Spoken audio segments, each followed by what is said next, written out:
Welcome back to YouTube channel. I am Anshika और आज इस वीडियो में मैं आपको बताने वाली हूँ कि Rohtak PGI BSc nursing exam 2024 के लिए आपके पास 30 डेज जो बाकी हैं उनमें आपको किस तरह से प्रिपरेशन करनी है। ठीक है, पूरा कंप्लीट मैं बताऊंगी आपको। बहुत सारे स्टूडेंट्स हैं जो एग्ज़ाम की न्यूज़ आते ही डर रहे हैं कि क्या होगा कैसे होगा, तो सब कुछ मैं बताऊंगी। 30 डेज को किस तरह से मैनेज करके आप प्रिपरेशन करोगे अभी, तो वीडियो को लास्ट तक बिना स्किप किए देखना। सबसे पहले मैं आपको बता देती हूँ एग्ज़ाम फॉर्म के बारे में। ठीक है, तो आपके कल से रजिस्ट्रेशन जो है ऑफिशियल साइट पे शुरू हो जाएगी 28 जून से। ठीक है, और 12 जुलाई तक आप इसके लिए अप्लाई कर सकते हो। 12 जुलाई तक डेट है ऑनलाइन रजिस्ट्रेशन की।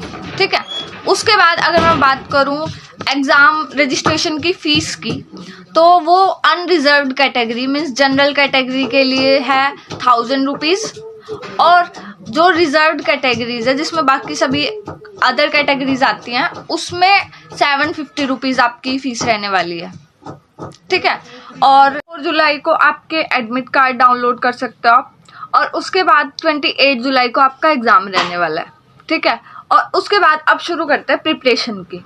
आप किस तरह से उसके लिए प्रिपेयर करोगे, तो देखो 3 सब्जेक्ट्स रहेंगे आपके, फिजिक्स, केमिस्ट्री एंड बायोलॉजी।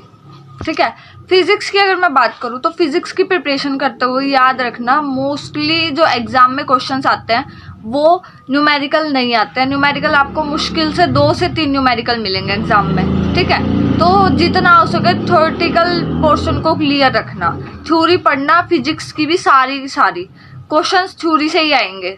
ठीक है, उसके बाद केमिस्ट्री की मैं अगर मैं ऑर्गेनिक की बात करूं तो ऑर्गेनिक में पहले नेमिंग रिएक्शन कर लेना अच्छे से। ठीक है, सारी नेमिंग रिएक्शन टिप्स पे होनी चाहिए, और उसके बाद IUPAC नेमिंग कर लेना। और तो केमिस्ट्री में ऑर्गेनिक इस तरह से करोगे, इनऑर्गेनिक के सारे ट्रेंड्स कर लेना। ठीक है, और इंक्रीजिंग और डिक्रीजिंग ऑर्डर के समझ लेना अच्छे से कॉन्सेप्ट्स, एक्सेप्शंस सारे याद कर लेना।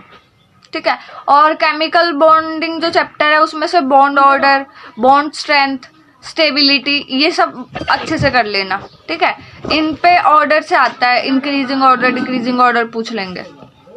उसके बाद फिजिकल केमिस्ट्री से भी थ्योरी पूछी जाती है, न्यूमेरिकल बहुत कम आते हैं। ठीक है, तो थ्योरी फिजिक्स और फिजिकल केमिस्ट्री से थ्योरी पूछी जाती है, न्यूमेरिकल 1-2 मिलेंगे मुश्किल से। ठीक है, फॉर्मूला एक बार सबके पूरे फॉर्मूले कर लेना। वो फॉर्मूला बेस्ड बहुत सिंपल क्वेश्चन आते हैं जो आते हैं वो तुम सिंपल कर लोगे इजीली। थ्योरी अच्छे से पढ़ के जाना। ठीक है, और उसके बाद बायोलॉजी की अगर मैं बात करूँ तो बायोलॉजी तो कंप्लीट करनी है, और 1-2 क्वेश्चन आ जाता है बाहर से तो उसको लेके डरना मत, प्रीवियस ईयर करके चले जाना अच्छे से। जो क्वेश्चन लग रहे हैं ना बाहर से या प्रीवियस ईयर में, वो क्वेश्चन जब कर रहे हो तो उसके जितने भी ऑप्शन है उन्हें अच्छे से कर लेना, उसकी इन्फॉर्मेशन ले लेना। इस तरह से बायोलॉजी कर लेना। बायोलॉजी का हर एक चैप्टर डेली के 2 चैप्टर करके चलो अभी जब तक एग्जाम हो रहा है। ठीक है, तो डेली, और कोशिश करना लास्ट डे तक मतलब 28 जुलाई तक बायोलॉजी 2 बार NCERT पढ़ लेना। ठीक है, एक बार अभी और एक बार फिर पढ़नी है। लास्ट टाइम तक 2 बार हो जानी चाहिए बायोलॉजी। ठीक है, और जितने भी चैप्टर्स अभी कर रहे हो डे वाइज उनके शॉर्ट नोट्स जरूर तैयार कर लेना। लास्ट टाइम पे बहुत हेल्पफुल रहते हैं वो। लास्ट दिन भी तुम एक बार फटाफट सारे शॉर्ट नोट्स पढ़ सकते हो इतना इजीली। ठीक है, तो इस तरह से प्रिपेयर करके चलना अभी से। क्वेश्चन प्रैक्टिस जितना ज़्यादा हो सके वो करना। प्रीवियस ईयर्स के थ्रू कर लो, प्रीवियस ईयर जरूर करके जाना। इससे तुम्हें ये पता चल जाएगा कि अभी से कि एग्जाम में क्वेश्चन किस तरह के पूछे जा रहे हैं, क्योंकि हर एक एग्जाम का लेवल सेम नहीं होता। और अगर मैं रोहतक पीजीआई वाले एग्जाम की बात करूँ तो नीट से बहुत कम लेवल रहता है। नीट में बहुत हाई लेवल के क्वेश्चन पूछे जाते हैं, बट इस एग्जाम में बहुत बेसिक क्वेश्चन पूछे जाएंगे। थ्योरी बहुत ज़्यादा रहती है, न्यूमेरिकल बहुत कम रहते हैं। ठीक है, तो एग्जाम का लेवल इजी रहता है। प्रीवियस ईयर्स जरूर करके जाना, मस्ट है। अगर प्रीवियस ईयर कुछ देखना चाहते हो कहाँ मिलेंगे, तो मैं भी अभी अपने चैनल पे करवा रही हूँ। प्रीवियस ईयर डेली कर रहे हैं हम लोग, डे 5 तक हम कर चुके हैं। 2 दिन पहले बायो, फिर 2 दिन केमिस्ट्री, 2 दिन फिजिक्स, इस तरह से करते हैं।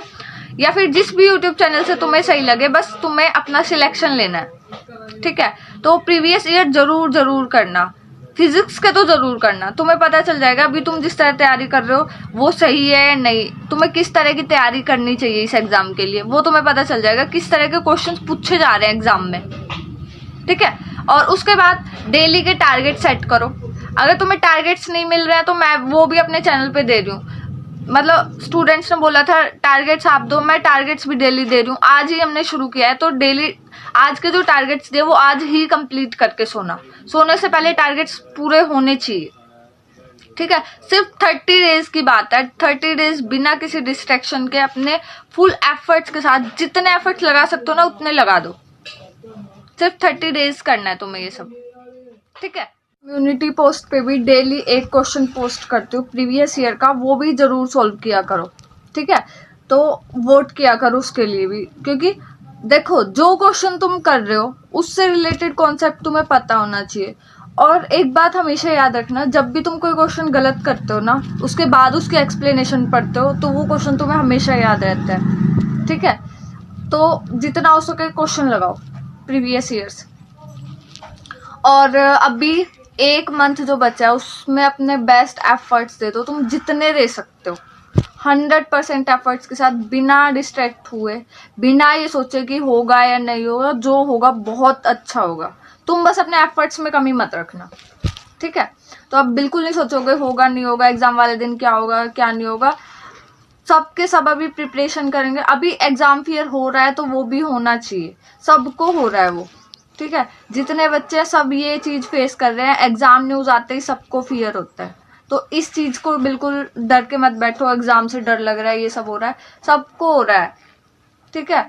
सिर्फ और सिर्फ अपने प्रिपरेशन पे फोकस करो, अपना 100% एफर्ट्स दो और रिजल्ट की चिंता मत करो, रिजल्ट वाले दिन देखेंगे। तुम्हें ये रिग्रेट नहीं होना चाहिए कि मैं अपने एफर्ट्स भी नहीं दिए, मैंने प्रिपरेशन भी नहीं की ढंग से, ठीक है।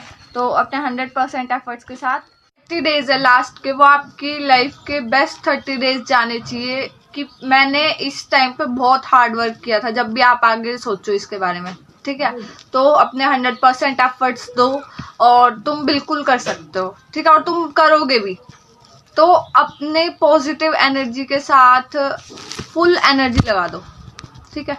तो all the best in 30 days के लिए, अपनी फुल पोटेंशियल के साथ जितनी प्रिपरेशन कर सकते हो उतनी करो, ठीक है। लास्ट डे खुशी खुशी आना है तुम्हें, बिल्कुल हंसता हुआ फेस, ठीक है। तो करते रहो प्रिपरेशन, और किसी भी तरह की कोई भी क्वेरी हो, कोई भी हेल्प चाहिए हो तो कमेंट में मुझे बता देना, मैं भी अपना बेस्ट देने की कोशिश करूंगी, ठीक है। तो ऑल द बेस्ट, ठीक है।